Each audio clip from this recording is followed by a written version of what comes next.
നമസ്കാരം. എന്നെ പരിചയപ്പെടുത്തേണ്ട കാര്യമില്ല. എൻ്റെ പേര് professor doctor K V Pillai എന്നാണ്. ഞാനത് സ്ഥിരമായിട്ട് DNA ഈ പ്രോഗ്രാം ചെയ്യുന്നതാണ്. ഇന്ന് ഞാൻ പറയാൻ പോകുന്നത് നിങ്ങൾ വളരെ വളരെ ശ്രദ്ധിച്ച് കേൾക്കേണ്ടതാണ്. അതുകൊണ്ട് നിങ്ങൾക്ക് ലക്ഷക്കണക്കിന് രൂപ ലാഭിക്കാം. അതുപോലെ നിങ്ങളുടെ ആയുസ്സും ആരോഗ്യവും രക്ഷപ്പെടാം. ഞാൻ കൂടുതലായിട്ട് പറയുന്നില്ല. നമുക്ക് നേരെ തന്നെ നമ്മുടെ സബ്ജക്റ്റിലേക്ക് പോകാം. ഇന്ന് ഞാൻ പറയാൻ പോകുന്നത് നമ്മുടെ ബൈപ്പാസ് സർജറി എങ്ങനെ ഒഴിവാക്കാം, ആൻജിയോപ്ലാസ്റ്റി എങ്ങനെ ഒഴിവാക്കാം, ആൻജിയോഗ്രാം വരെ നമുക്ക് എങ്ങനെ ഒഴിവാക്കാം. ഇത് ഇപ്പോഴത്തെ കാർഡിയോളജിസ്റ്റ് നമ്മുടെ പ്രത്യേകിച്ച് ഇന്ത്യയിൽ ഇവർക്ക് ഇതേപ്പറ്റി അറിയാം, എങ്കിൽ തന്നെ ഇതിനെ പ്രൊമോട്ട് ചെയ്യാറില്ല. കാരണം ഈ ഹോസ്പിറ്റലിൻ്റെ എല്ലാം വരുമാനം എന്ന് പറഞ്ഞു കഴിഞ്ഞാൽ ഈ കാർഡിയോളജിയാണ് അവരുടെ മെയിൻ. ആവശ്യമുള്ളതിനും ഇല്ലാത്തതിനും എല്ലാം ഈ ഹാർട്ട് ഓപ്പറേഷൻ ചെയ്യുന്നുണ്ട്. ആവശ്യമുള്ളതിനൊക്കെ അത്യാവശ്യമാണ്, ഇല്ലാത്തതിനും. ഇതിപ്പോൾ ഇനി ഞാൻ പറയാൻ പോകുന്നത് എൻ്റെ വാക്കല്ല, ഇത് ഇങ്ങനെയാണ് WHO തന്നെ പറഞ്ഞിരിക്കുന്നത്. WHO വാക്ക് ഇതാണ്: more than 90% bypass surgeries are unwanted എന്ന് പറഞ്ഞു കഴിഞ്ഞാൽ 10% ബൈപ്പാസ് സർജറി ആവശ്യമുണ്ട്, ബാക്കി 90% നമുക്ക് ആവശ്യമില്ല. ഇതെൻ്റെ വാക്കല്ല, WHO വാക്കാണ്. അതുപോലെ തന്നെ ആൻജിയോപ്ലാസ്റ്റി പല രീതിയിൽ ഇപ്പോൾ ആൻജിയോപ്ലാസ്റ്റി ഉണ്ട്. ഇപ്പോൾ ലേറ്റസ്റ്റ് ആൻജിയോപ്ലാസ്റ്റി എന്ന് പറഞ്ഞാൽ ലേസർ ആൻജിയോപ്ലാസ്റ്റിയാണ്. അപ്പോൾ അതിന് വലിയ ദോഷവശങ്ങളൊന്നും ഇല്ലാത്തതും പെർമനൻ്റായിട്ട് തന്നെ ഒരു സർജറി ചെയ്യേണ്ട കേസുകൾ വരെ നമുക്ക് ബൈപ്പാസിൻ്റെ വരെ നമുക്ക് ഒഴിവാക്കാവുന്നതാണ് ലേസർ ആൻജിയോപ്ലാസ്റ്റി എന്ന് പറയുന്നത്. അത് നമ്മുടെ കേരളത്തിൽ വളരെ ചുരുക്കം ചില സ്ഥലങ്ങളിൽ പ്രാക്ടീസ് ചെയ്യുന്നുണ്ട്, എന്നാലും ഉണ്ട്. അതുപോലെ ഈ ആൻജിയോപ്ലാസ്റ്റി കൊണ്ട് പേഷ്യൻറ്റിന് ഒരു പ്രയോജനം ഉണ്ടാകുന്നില്ല. ഇതും എൻ്റെ വാക്കല്ല, WHO തന്നെ. നിങ്ങൾക്കിതെല്ലാം ഈ എല്ലാ ഇൻഫർമേഷനും WHO സൈറ്റിൽ പോയി കഴിഞ്ഞാൽ ഇതെല്ലാം പെർഫെക്റ്റായിട്ട് കാണാൻ പറ്റും. WHO ലോകത്തുള്ള എല്ലാ കാര്യങ്ങളും, ഹെൽത്തിനെ പറ്റിയുള്ള എല്ലാ കാര്യങ്ങളും അവർ ആധികാരികമായിട്ട് അവർ പറയും. ഇത് നടപ്പാക്കേണ്ടത് അതാത് രാജ്യങ്ങളുടെ ചുമതലയാണ്. ഇപ്പോൾ ഉദാഹരണം, ഇപ്പോൾ അമേരിക്കയാണെന്നുണ്ടെങ്കിൽ WHO പറയുന്ന ഏകദേശം നല്ലൊരു ശതമാനം കാര്യങ്ങൾ അവർ കേൾക്കും. കാരണം അവർക്ക് ഒരു പ്രത്യേക ഒരു ഏജൻസി തന്നെയുണ്ട്. അതിൻ്റെ പേര് FDA എന്ന് പറയും, ഫുഡ് ആൻഡ് ഡ്രഗ് അഡ്മിനിസ്ട്രേഷൻ. അപ്പോൾ അവരാണ് ഈ ആരോഗ്യത്തിനെ പറ്റിയും ഡ്രഗ്സിനെ പറ്റിയും ഇതെല്ലാം അവരാണ് നിയന്ത്രിക്കുന്നത്. അപ്പം അമേരിക്കയിൽ ഈ FDA അംഗീകരിച്ചിട്ടുള്ളതെല്ലാം ഓട്ടോമാറ്റിക്കായിട്ട് തന്നെ WHO അംഗീകരിക്കുക. അതിൻ്റെ കാരണം എന്ന് പറഞ്ഞു കഴിഞ്ഞാൽ അവർ വളരെ ശാസ്ത്രീയമായിട്ട് പഠിച്ച് അതിൻ്റെ തെളിയിച്ചതിന് ശേഷം മാത്രമേ അവർ അനുവാദം കൊടുക്കാൻ സമ്മതിക്കുകയുള്ളൂ. അതേസമയം ബാക്കിയുള്ള ധാരാളം ഗവൺമെൻറ്റുകളുണ്ട്. അപ്പോൾ ഓരോ രാജ്യത്തിൻ്റെ സ്റ്റാൻഡേർഡ് അനുസരിച്ചിട്ടാണ് അവർ ഓരോ രീതികൾ നടപ്പാക്കുന്നത്. അപ്പോൾ ഇതൊരു വലിയ സബ്ജക്റ്റാണ്. നമുക്ക് ഡയറക്റ്റായിട്ട് ഈ സബ്ജക്റ്റിലേക്ക് തന്നെ പോകാം. ഇപ്പോൾ ഹാർട്ട് ഈ ബ്ലോക്ക് എങ്ങനെയാണ് ഫോം ചെയ്യുന്നത് ഞാൻ പല എപ്പിസോഡിലും പറഞ്ഞിട്ടുണ്ട്. എന്നാലും ഒന്നുകൂടി ഒരു അറിവിന് വേണ്ടി പറയാം. ആദ്യം ഇത് കൊളസ്ട്രോൾ കട്ടിയായിട്ട് എന്ന് പറഞ്ഞു കഴിഞ്ഞാൽ എണ്ണമയം പോലെ ഉണ്ടാവും. അപ്പം ഇത് രക്തക്കൊഴലുകളിലാണ് വരുന്നത്, ഹാർട്ടിൻ്റെ രക്തക്കൊഴലുകളിൽ. അത് പ്രത്യേകിച്ച് ആർട്ടറി എന്ന് പറയും, കൊറോണറി ആർട്ടറി. അതായത് ഹാർട്ടിൻ്റെ ആർട്ടറിയുടെ പേരാണ് കൊറോണറി ആർട്ടറി. ഇപ്പോൾ മെഡിക്കൽ സബ്ജക്റ്റ് ഞാൻ കൂടുതൽ പറയാൻ പോകുന്നില്ല. അപ്പം ഇത് ആദ്യം ഈ ഫാറ്റ് പോലെ ഫോം ചെയ്യും, കൊഴുപ്പ് പോലെ. അത് നമ്മളൊന്ന് ശ്രദ്ധിക്കാതിരുന്നു കഴിഞ്ഞാൽ അത് ഫോം ചെയ്യുന്ന ഫൈബറായിട്ട് ഫോം ചെയ്യും, അതായത് നാരുകളായിട്ട് വരും. അതും കഴിഞ്ഞിട്ട് നമ്മളൊന്നും ചെയ്തില്ലെങ്കിൽ കാൽസിഫിക്കേഷനായിട്ട് വരും. അതിനാണ് യഥാർത്ഥ ഹാർട്ട് ബ്ലോക്ക് എന്ന് പറയുന്നത്. അല്ലെങ്കിൽ അതിൻ്റെ കാർഡിയാക് അറസ്റ്റ് ഉള്ളതിൻ്റെയൊക്കെ പ്രധാന കാരണം ഈ ബ്ലോക്ക് വരുന്നതാണ്. എന്ന് പറഞ്ഞു കഴിഞ്ഞാൽ ഹാർട്ടിനത് ഫങ്ഷൻ ചെയ്യാൻ പറ്റാത്ത ഒരു സ്റ്റേജ് വരും. അപ്പം ഇതിനെ നമുക്ക് ഇപ്പോൾ നമ്മൾ പ്രധാനമായിട്ട് കോമൺ ആയിട്ട് ഒരു കാർഡിയോളജിയോ ഒരു സെൻറ്ററിൽ പോയി കഴിഞ്ഞാൽ അവരാദ്യമായിട്ട് ഒരു ആൻജിയോഗ്രാം എടുക്കും. അപ്പോൾ ഈ ആൻജിയോഗ്രാമിൻ്റെ ദോഷവശങ്ങളെപ്പറ്റി 2 വാക്കിൽ പറയാം. ഇത് ഒരു ഡൈ ആണ് കടത്തിവിടുന്നത്.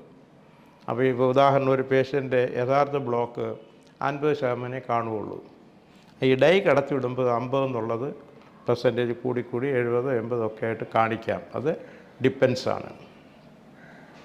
അപ്പം ഇതെന്ന് പറഞ്ഞു കഴിഞ്ഞാൽ സയൻറ്റിഫിക് ആണെന്ന് പറയുന്നെങ്കിൽ തന്നെയും ഇത് ഇപ്പോഴത്തെ ഒരു മോഡേൺ മെഡിക്കൽ യുഗത്തിൽ ഒരു അൺസയൻറ്റിഫിക് ആയിട്ടാണ് കണക്കാക്കുന്നത്. ഇപ്പോൾ ഉദാഹരണം, ഡെവലപ്പ് കൺട്രീസിൽ ഇവർ കഴിയുന്നതും ആൻജിയോഗ്രാം ചെയ്യുന്നില്ല.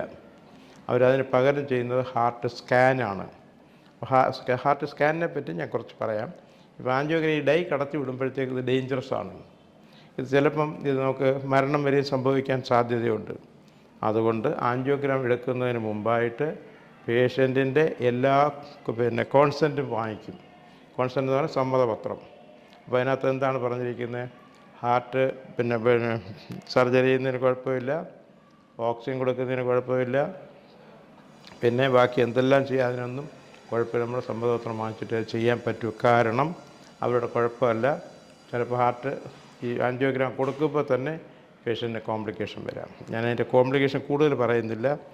ഈ കോംപ്ലിക്കേഷൻ ഞാൻ ഇന്ത്യയിലും യൂറോപ്പിലും അമേരിക്കയിലും എൻ്റെ നേക്കഡ് ഐ കൊണ്ട് കണ്ടിട്ടുള്ളതാണ്. ആ ഒരു കാര്യം കൊണ്ടാണ് ഇതിനേതെങ്കിലും ഒരു മറ്റൊരു മെത്തേഡ് ഉണ്ടോ എന്ന് അന്വേഷിച്ചപ്പോഴത്തേക്കാണ് WHO തന്നെ ഒരുപാട് വിഭാഗങ്ങൾ പല ഈ അമേരിക്കയിൽ തന്നെ അവർ നടപ്പാക്കിയിട്ടുള്ളതാണ് ഞാൻ പറയാൻ പോകുന്നത്. അപ്പോൾ ഇത് ഹാർട്ട് സ്കാനാണ് അതിന് പകരം ചെയ്യുന്നത്. അതിന് ഡൈ വേണ്ട, ഇഞ്ചക്ഷൻ വേണ്ട, യാതൊന്നും വേണ്ട, വളരെ സിമ്പിളാണ്. അത് നമുക്ക് ഈ PCG എടുക്കുന്നതുള്ള റോഡുകൾ കൊടുത്തിട്ട് ഹാർട്ടിൻ്റെ എല്ലാ ഫങ്ഷനും നമുക്കറിയാൻ പറ്റും. ഹാർട്ടിൻ്റെ ഏകദേശം 20ഓളം ഫങ്ഷൻ നമുക്കറിയാൻ പറ്റും. അതിൻ്റെ കൂടെ തന്നെ നമുക്ക് ഹാർട്ടിൻ്റെ അല്ലെങ്കിൽ ബ്രെയിൻ്റെ ഓക്സിജൻ ലെവൽ നമുക്കറിയാൻ പറ്റും. അതുമല്ല, നമുക്ക് ഹാർട്ടിൻ്റെ ബ്ലോക്ക് എത്ര പെർസെൻറ്റേജ് ഉണ്ടോയെന്നുള്ളത് അറിയാൻ പറ്റും.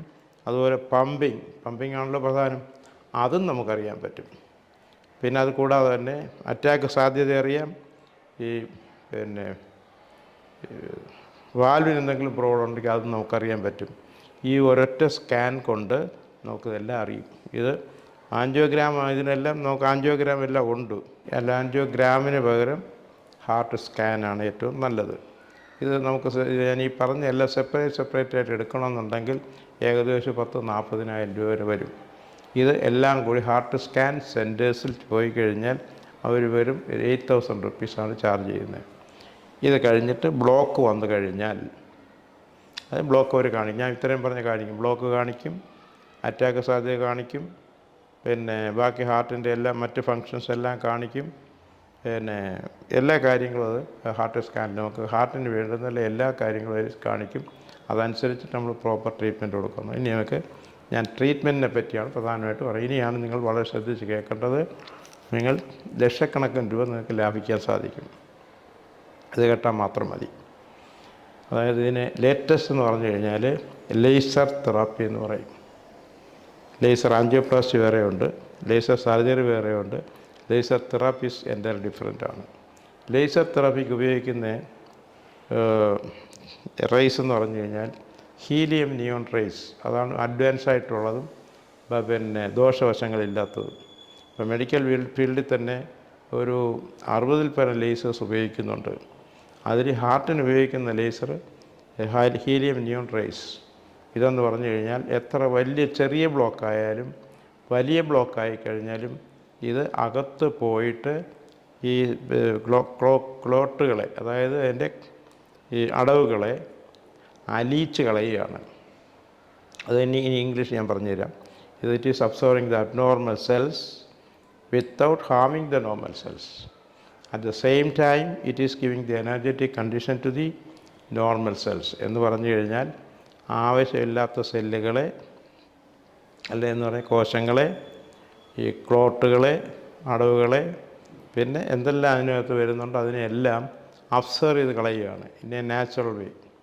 At the same time it is giving the energetic condition to normal cell. എന്ന് പറഞ്ഞു കഴിഞ്ഞാൽ നോർമൽ സെൽസിന് മാക്സിമം അത് എനർജിയും കൂടെ കൊടുക്കും. എന്ന് പറഞ്ഞാൽ ഒരു കംപ്ലീറ്റ് ഒരു റീജനറേറ്റീവ് പ്രോസസ്സ് എന്ന് പറഞ്ഞു കഴിഞ്ഞാൽ ഒരു ദോഷവശവും ഇല്ലാത്ത ഒരു പ്രോസസ്സാണ് ഈ ലേസർ തെറാപ്പി. ഇതെന്ന് പറഞ്ഞാൽ വളരെ അഡ്വാൻസ്ഡ് ആണ്. ഇത് commonly and widely practising all the developed countries. ഉദാഹരണം യൂറോപ്പിൽ, America, Russia, Australia, Canada, even South Africa. കാരണം സൗത്ത് ആഫ്രിക്കയും ഒരു ഡെവലപ്ഡ് കൺട്രിയാണത്. അപ്പോൾ ഇവരെല്ലാം ഇതുപോലെ വൈഡായിട്ട് പ്രാക്ടീസ് ചെയ്യുന്നതാണ്. ചൈനയിലും മോശമല്ല, ചൈനക്കാരും ഇത് ഉപയോഗിക്കുന്നുണ്ട്. പിന്നെ ഇത് വളരെ കോസ്റ്റ്ലി, പിന്നെ ഒരു ബൈപ്പാസ് സർജറി കമ്പയർ ചെയ്യുമ്പോഴത്തേക്ക് അതിൻ്റെ 1/4 ഭാഗം മാത്രമേ വരുന്നുള്ളൂ. ഇപ്പോൾ ഉദാഹരണം, ഇപ്പോൾ ഒരു ബ്ലോക്ക് വളരെ കുറച്ച് കാണിക്കുന്നുള്ളെങ്കിൽ ഒരു 5 to 10 days ട്രീറ്റ്മെൻറ്റ് മാത്രമേ വരൂ. അതിന് കൂടി വന്നു കഴിഞ്ഞാൽ ഒരു 25,000 to 50,000. പിന്നെ അതിന് കുറച്ചുകൂടെ കൂടുതൽ ഹാർഡാണെന്നുണ്ടെങ്കിൽ 2 or 3 ബ്ലോക്കോ ആണെങ്കിൽ ഒരു 20 to 30 times സിറ്റിംഗ് വേണ്ടി വരും. അതിന് കൂടി വന്നു കഴിഞ്ഞാൽ ഒരു ദിവസത്തേക്ക് 5,000 rupees ഈ നമ്മുടെ ഇന്ത്യൻ സ്റ്റാൻഡേർഡ് അനുസരിച്ച്. That's A minimum. എന്നാലും ഈ ഒരു കംപ്ലീറ്റ് ബ്ലോക്ക് മാറ്റുന്നത് ഇത്രയേ വരുന്നുള്ളൂ. അതിന് ബെഡ് പേഷ്യൻ്റ് ആവശ്യമില്ല. OP ആയിട്ട് തന്നെ വരാം, OP ആയിട്ട് ട്രീറ്റ്മെൻറ്റും ചെയ്യാം. ഇപ്പോൾ എൻ്റെ സെൻറ്ററിൽ മെയിനായിട്ട് ഞാൻ ഇതാണ് പേഷ്യൻസിന് പിന്നെ 10-20 വർഷത്തിൽ കൂടുതലായിട്ട് ചെയ്യുന്നത്. അപ്പോൾ എൻ്റെ ഒരു കേസും കൂടെ പറഞ്ഞിട്ട് നിർത്താം. നമ്മുടെ KR നാരായൺ സാറിന് ഒരു ബൈപ്പാസ് സർജറി ആദ്യം ചെയ്തിട്ടുണ്ടായിരുന്നു, നമ്മുടെ ഫോർമർ പ്രസിഡൻറ്റ്. രണ്ടാമത് അദ്ദേഹത്തിന് ഒരു 5 വർഷം കഴിഞ്ഞപ്പോഴത്തേക്ക് 3 ബ്ലോക്ക് 5 ബ്ലോക്കായിട്ട് ഡെവലപ്പ് ചെയ്തു. അപ്പോൾ ആ സമയത്തിന് അദ്ദേഹത്തിന് 80 വയസ്സ് കൂടുതലുണ്ട്. രണ്ടാമത് ബൈപ്പാസ് സർജറി ചെയ്യാൻ പറ്റില്ല. അപ്പോൾ ആ ഒരു കണ്ടീഷനിൽ ഞാൻ എൻ്റെ വില്ലേജർ അവിടെ കൊണ്ടുപോയിട്ട് രാഷ്ട്രപതി താമസിച്ചിട്ട് ട്രീറ്റ്മെൻറ്റ് കൊടുത്തിട്ടുണ്ട്. അപ്പോൾ ഇനി അടുത്തത് നമ്മൾ പ്രാക്ടിക്കലായിട്ട് ഞാനിത് കൂടുതലായിട്ട് അടുത്ത എപ്പിസോഡിൽ പറഞ്ഞു തരുന്നതായിരിക്കും.